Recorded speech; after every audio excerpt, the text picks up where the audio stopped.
আচ্ছা আমি তুমি কেঁদো না, তুমি একেবারে ছোট মানুষ। তোমার বয়স যদিও বলছে 13, আমার কাছে মনে হচ্ছে তোমার বয়স আরো কম হবে। তুমি আসলে বুঝে উঠতে পারো না ওদের ষড়যন্ত্র। আল্লাহ তাআলা তোমার ভবিষ্যৎ ইনশাআল্লাহ সুন্দর করবে। তুমি আবার পড়াশোনা করবা, তুমি সুস্থ হও।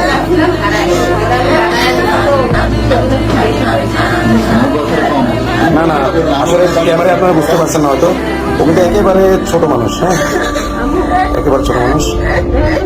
আসলে আমরা যেটুকু পাইলাম ওর জবানবন্দিতে, ওর আম্মু জবানবন্দিতে ওকে কালোজারি করা হয়েছিল চকলেট, মিষ্টি জাতীয় জিনিস, চকলেট ইত্যাদির মাধ্যমে কালোজারি করে ওকে এটা করা হয়েছে। আম্মু ঠিক আছে, ঠিক আছে, তুমি জানো না আম্মু? আচ্ছা ওকে আপনি ভালো করো, ঠিক আছে, তুমি জানো আম্মু? আমি এটা নিয়ে